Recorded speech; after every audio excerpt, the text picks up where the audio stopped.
tutti alla conferenza stampa di It's a Free World, un film in concorso a questa 64esima edizione del Festival di Venezia.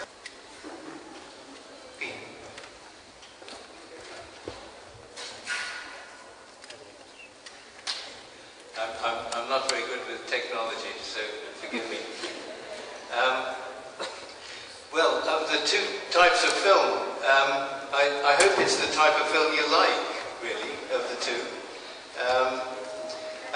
I don't think Paul and I, or Rebecca and I, see any difference between the distinction you make. I guess we try to tell stories that are both personal and psychological, but also reflect the context in which people live and show the effect of the world around us on the people we become.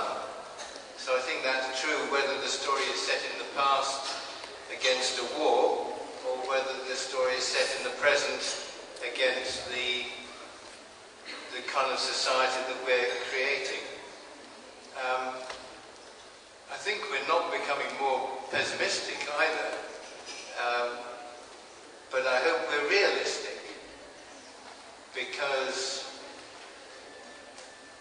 the way that Angie and Rose behave in the film is the way society wants them to behave, because it's the way our world is set up.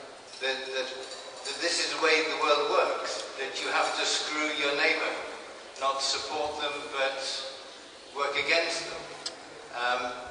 But there are other people in the film, like Carol and like Angie's father, who refer back to other values and to ideas of solidarity. And I guess what is implicit in the film is that those ideas are worth fighting for. So that's not a pessimistic point of view, but I hope it's a realistic one. Positivi oggi che si impegnano nel sociale, sono sinceri? Grazie. O è un trend, soltanto una cosa chic?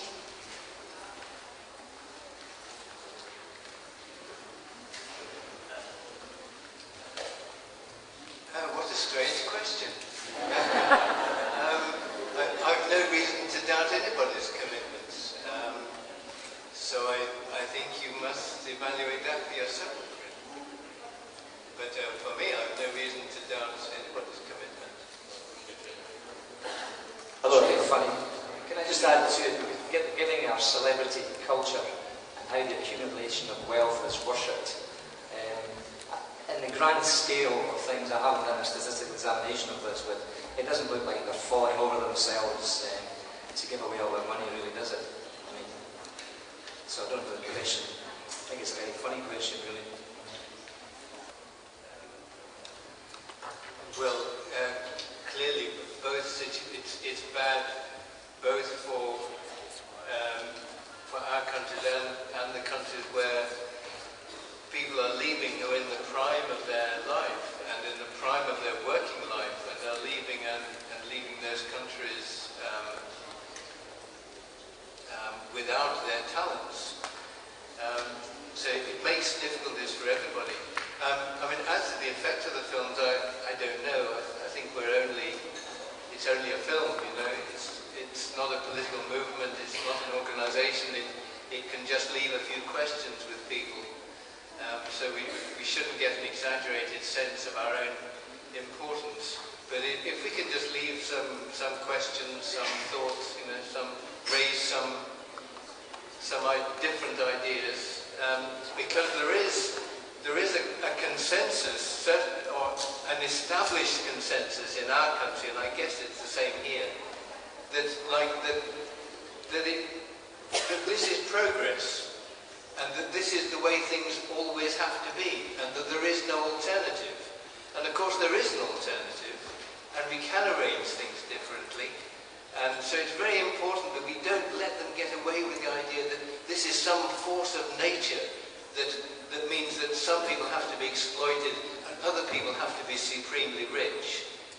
There were some figures in our country last week where, well, immigrant workers are working for 4 or 5 euros an hour. One of the leaders of Barclays Bank got 40 million euros last year. And there's one guy who runs a chain of public houses, and for every pound that a barman earned behind one of his bars, for every £1, he got 1,400. You know, so when you have such spectacular inequality, we have to challenge it, because otherwise it's seen as just something that is in the course of nature and we can't do anything about it. We can do something about it. We get organised in between, really.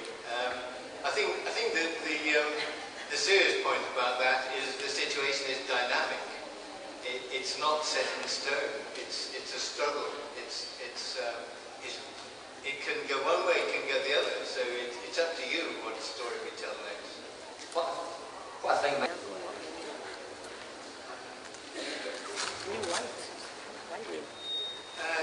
well, I think cinema will always be important because it's such an important, such a powerful medium, and it does what no other medium can do. So yes, it will always be important. Obviously, as technology develops, then other mediums appear and other ways of communication develop. But cinema is like theatre. It is different, substantial, a collective experience, and it will always be important. And I think the other thing to say is that the film is complex. Something that comes through YouTube or whatever may be very simple, may be propagandist, but a film, if it's to work well, has to be more than propaganda. It has to be a rounded piece of fiction, psychological, narrative, conflict, resolution, and all those elements of drama. If it is simply presented as you said, denunciation, then it becomes very two-dimensional. So I think cinema has a long, many years to look forward to. Thank God. We'll be coming back for a few more years together.